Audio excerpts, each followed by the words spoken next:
Bihar board से matric और inter 2026 में पास करने वाले बच्चों के लिए मैट्रिक इंटर पास स्कॉलरशिप या 10-12 पास स्कॉलरशिप 2026 का ऑनलाइन अप्लाई शुरू हो चुका है। 25 मई 2026 से पोर्टल खुल चुका है, ऑनलाइन अप्लाई चालू है। लेकिन बिहार के शिक्षा विभाग ने एक नोटिफिकेशन जारी करके 3 ऐसे नियम बताए हैं कि जिसका पालन ना करने वालों को ये पैसा नहीं मिलेगा। क्योंकि देखिए 10,000, 8,000, 25,000, 15,000 यानी 35,000, 40,000 अच्छी खासी राशि की बात है और ये गलतियां बच्चों को पैसा प्राप्त करने में रुकावट बन सकती है। इसलिए इस चीज़ को आपको समझ लेना है कि वह 3 नियम कौन से हैं जिनका पालन, जिनको फॉलो हर हाल में करना है। ये तो आप सभी को पता है कि मैट्रिक इंटर पास स्कॉलरशिप के लिए सबसे पहले तो पोर्टल पर जो है संस्थान का या फिर बच्चों का जिलावार विवरण अपलोड कर दिया गया, जिसमें बच्चों को लॉगिन करना पड़ता है, ऑनलाइन अप्लाई करना पड़ता है और ऑनलाइन अप्लाई करने के लिए रजिस्ट्रेशन नंबर और डेट ऑफ बर्थ या फिर इंटर या मैट्रिक में अपना जो आपने नंबर प्राप्त किया वो डालना पड़ता है और इसके अलावा कुछ डिटेल्स और भी भरने पड़ते हैं। लेकिन वो 3 नियम क्या क्या हैं वो पहले अच्छी तरह से आप समझ लीजिए। ये नोटिफिकेशन बिहार के शिक्षा विभाग ने जारी किया। इसमें पहली बात तो ये कही गई, विशेष ध्यान दें, और उसमें क्या कहा गया कि जो बैंक खाता है वो छात्र या छात्रा के अपने नाम से होना चाहिए। ठीक है ना। यहाँ पर जब अपने नाम कह दिया गया तो ज्वाइंट अकाउंट ना हो, इसका ध्यान रखिए। आपके अपने नाम से हो, माता पिता के नाम से ना हो, या फिर कभी कभी ऐसा होता है ना कि अपने नाम से भी है या फिर उसके साथ अपने नाम के साथ साथ माता के नाम ज्वाइंट अकाउंट है या पिता के नाम से ज्वाइंट अकाउंट है, तो बेहतर है कि ज्वाइंट अकाउंट ना हो, क्योंकि बिहार के शिक्षा विभाग ने खुद कहा है कि अपने नाम से अकाउंट होना चाहिए। दूसरा शर्त क्या बताया बिहार के शिक्षा विभाग ने कि मैट्रिक इंटर पास स्कॉलरशिप के लिए जो बैंक खाता है वो आधार से सीडेड होना अनिवार्य है। और सीडेड को लेकर के बहुत सारे बच्चे कंफ्यूज रहते हैं कि हमारा तो आधार से हमारा अकाउंट लिंक है तो कोई प्रॉब्लम ही नहीं है। लेकिन नहीं भाई, ये सीडेड अलग चीज होता है, आधार लिंक अलग चीज होता है। तो अगर आप आधार लिंक है ये सोच करके खुश हैं तो नहीं, सिर्फ आधार लिंक होने से आपका पैसा आपके अकाउंट में स्कॉलरशिप का नहीं आएगा, प्रोत्साहन राशि का नहीं आएगा। ये आपको दिमाग में रखना है। अब सीडेड कैसे मालूम करेंगे भाई? तो देखिए, अगर आपने इससे पहले 10th क्लास में अप्लाई किया था और पैसा आपका आ गया था, मतलब आपका सीडेड है, परेशान होने की जरूरत नहीं है। लेकिन जो 10 के ही बच्चे हैं जो मैट्रिक पास स्कॉलरशिप ही अप्लाई कर रहे हैं, वो कैसे कंफर्म करेंगे भाई? तो देखिए, ऐसे बच्चों को अपने बैंक के जिस बैंक के ब्रांच में खाता है वहां जाना होगा।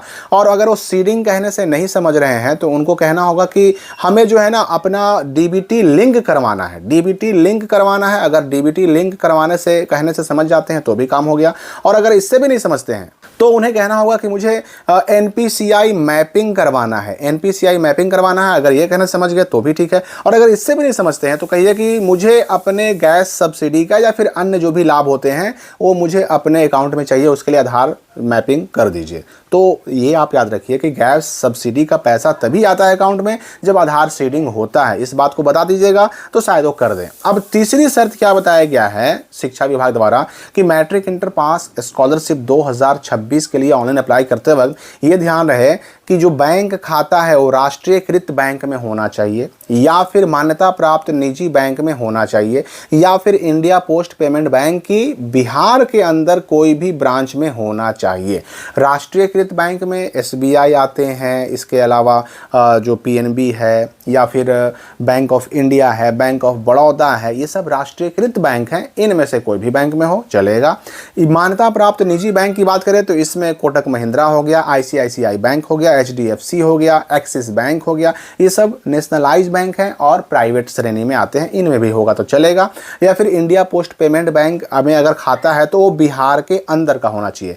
राष्ट्रीयकृत खाता के बारे में नहीं कहा गया या फिर जो है प्राइवेट बैंक के बारे में नहीं कहा गया, लेकिन इंडिया पोस्ट के बारे में कहा गया कि बिहार के अंदर होना चाहिए। लेकिन यहाँ पर यह भी स्पष्ट नहीं है कि सिर्फ इंडिया पोस्ट पेमेंट बैंक के लिए ही कहा जा रहा है कि बिहार के अंदर का होना चाहिए या सबके लिए कहा जा रहा है, ये स्पष्ट नहीं है। इसलिए बेहतर है कि आप आधार सीडिंग उसी अकाउंट में करवाइए जो आपके बिहार के अंदर किसी बैंक के ब्रांच में अवस्थित हो, संचालित हो, चल रहा हो। इससे क्या होगा कि आपका पैसा आपके अकाउंट में आने से रुकेगा नहीं। डॉक्यूमेंट को लेकर के बड़े बच्चे सवाल कर रहे थे कि आधार कार्ड के साथ साथ जो हमारा जाति प्रमाण पत्र है, आवासीय है, आय है, ये सब लगेगा कि नहीं लगेगा। तो मैं आपको बता दूं कि देखिए फिलहाल ऑनलाइन अप्लाई करने में आपको सिर्फ 2 चीज़ों की जरूरत पड़ेगी। ये ऑनलाइन अप्लाई करने का स्क्रीनशॉट है। यहाँ पर देखिए जो 12 वाला है, यानी कि जो 12 पास स्कॉलरशिप है उसका ये वेबसाइट है, उस पर लिखा हुआ है कि कृपया निम्नलिखित स्कैन कॉपी तैयार रखें। 12 का मार्कशीट और आधार कार्ड फ्रंट एंड बैक, यानी दोनों साइड का आधार कार्ड स्कैन किया हुआ, ये 2 चीज़ें 12 का मार्कशीट और आधार कार्ड, ये 2 चीज़ें ही अपलोड करने के लिए कही गई है।